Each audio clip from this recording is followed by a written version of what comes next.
I think we can all agree. Thank goodness Victor is back on the floor. After he's returned from injury, he's had a major impact, even in the limited minutes he's played.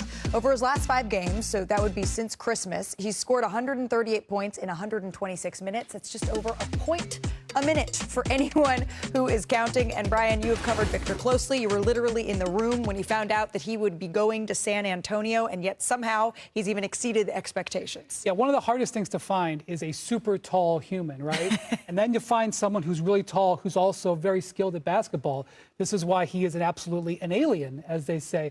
But not only is he super skilled at basketball, he is very, very much invested in San Antonio.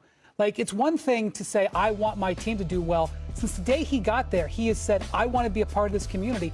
And it really personifies in what he's done with the Spurs this year and the Jackals, which just is this section of fans that he interviewed the members for. He is the one, you got to pass the test with Victor to get in that fan base. And then he works with them on this post-game thing with the drum where they celebrate victories. It's one thing to get a player to buy into what you want to do on the court. To get a player of this caliber to buy into how you want to sell yourself to the community, it's truly almost unheard of in the NBA. Yeah, it feels like Victor checks every single box. And I know we say it all the time, but it's not hyperbole. There's one box, though, that he wants to stop checking, and that's coming off of the bench. He's been on a minutes restriction a lot of the season as he's dealt with various knicks-knacks and injuries. And last night we didn't see him play, let's call it the last 4 minutes of that game, when they really needed him. How long do you expect him to be on this minutes restriction? Definitely for the next couple of games. Okay. Like tonight, I expected him to come off the bench. This would be the 8th time he's come off the bench. And yes, I know that it was annoying everybody last night that for the Spurs that he didn't play the last 4 minutes of the game. They didn't even really want him to play in this game. He kind of like talked his way into going to Memphis to play in this game. And they said, look, you're only going to be able to play 20 minutes. Well, he scored 30 points in those 20 minutes. So I do expect tonight them not to let him run out of minutes. But he's still going to play limited minutes. And this also speaks to his competitiveness. This is a guy who understands that even if I only play 20 minutes, I want to be out there to do it. And so they've got to manage it as well. They've got to manage making sure that they don't run out of time in this game tonight, because the Lakers, pretty much every game they play comes down to clutch time. Well, and we know that Victor also playing 20 minutes. What is required to play 20 minutes? Oh, yeah, to meet that 65-game minimum if he wants to be eligible. He's only got 4 left. He could only miss 4 games. Exactly. It would have been 3 if he didn't play last night. And now the counting clock still stays at 4. We know, as you mentioned, they face the Lakers tonight, and everyone remembers, I think, Redick calling out his team after Christmas. It's been a roller coaster since then, though, my friends. So let's just remind everyone how we got here. On LeBron's 41st birthday, the Lakers, they suffered their 11th loss of the season. All of them have come by double digits, and Redick was not too happy. Do you know what this team's or this group's DNA is yet? Still trying to figure that out. All right, so still trying to find the identity. On Friday, Luka and LeBron, they needed to combine to 65 to beat Memphis. Yesterday I said, hey, let's run away toss and bring it up the left side. I want so-and-so in it. It was after a dead ball. It wasn't like I'm calling it on the fly. And we bring it up that side, and the person I wanted in the away toss isn't over there. It's just like, that's happening so consistently right now. Okay, so 2 days later, trying to put that into action, the Lakers took down Memphis, moved to 12-0 in clutch time, but LeBron James still had some notes.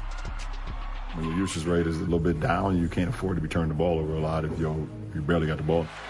Okay, so on Tuesday, he says he wants some more touches, right? He had 30 points on 80 touches. The rest of the season, he's averaging 70 touches a game, so a little bit more there. The Lakers, they have the 4th best record, though, in the NBA. But for some reason, Kenny, it doesn't really feel that way.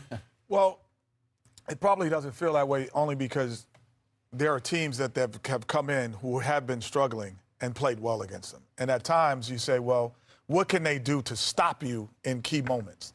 They are able to score the basketball, but in key moments, they're not able to stop you. And that's where the Lakers' season will end or begin on, if they're able to figure out a way to stop people. Because the 3 perimeter players, when the NBA at the 1, 2, and 3 position are the most athletic. And those are the least athletic positions for the Lakers. So transition defense, finding man on cross matches, meaning I'm guarding Coach Malone, but Coach Malone is guarding Perk. So now we got to run to find him. Those are the things that the Lakers are not good at. Right. And so that's why they struggle, and that's why it doesn't feel like they have a championship mix, because there are guys who come in there who average 8 and go, oh, tonight I can get 14. But it seems realistic that it seems reasonable that we're still asking the question, who are the Lakers? Who are the Lakers this season? Identity is success. if you have an identity, you can be successful, because what that does, it makes you trade better, it makes you substitute better, it makes you a better coach, it makes you a better GM. But without an identity, if you say, Perk, tonight, what are the Lakers are going to play, fast or slow? We'll go, whatever the other team does, they're going to play like them. And that, to me, takes away from what the Lakers can be. And until they establish their identity, they're going to struggle. Coach, I got a question for you. JJ, he's been going on these rants over the last, month or so, calling out his team publicly. As the championship coach, how do you feel about that? You got to pick and choose your battles, because you got to be careful you lose the locker room, right? No, there's no doubt, and every coach does it differently, but I'm a firm believer in you have a lot of those conversations one-on-one in the locker room, in front of your team. You call guys out. I know for myself, going into every season, you want to eliminate as many distractions as possible. Winning is hard in the NBA. And when you have JJ calling out his players, you got LeBron talking about not having the ball enough, DeAndre Ayton talking about not having the ball enough. There's a lot of noise around this team right now. And that's cool. They're 4-1 the last 5 games. But as you touched on earlier, Perk, they haven't beaten anybody of a substantial team. So tonight will be a real test for them. They're playing better. LeBron and Luka are, at least it looks like they're playing better together. But can they beat a team that's over 500? And it's hard to have an identity when you don't guard.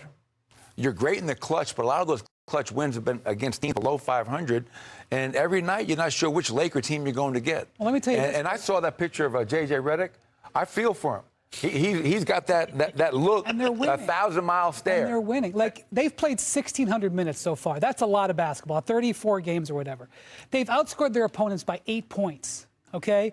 If you've played 1,600 minutes and you've scored the exact same amount of points as your opponents, I don't have to be Dean Smith. See what I did there, Ken? Yeah, I see. You don't have to. Well, you have to be Kenny Smith. You don't have to be Dean Smith to tell you that you probably should be a 500 team. Maybe you're 1 or 2 games over 500. Look at that record. It's actually amazing that they have the record that they have right now. And you know what's misleading about that, though?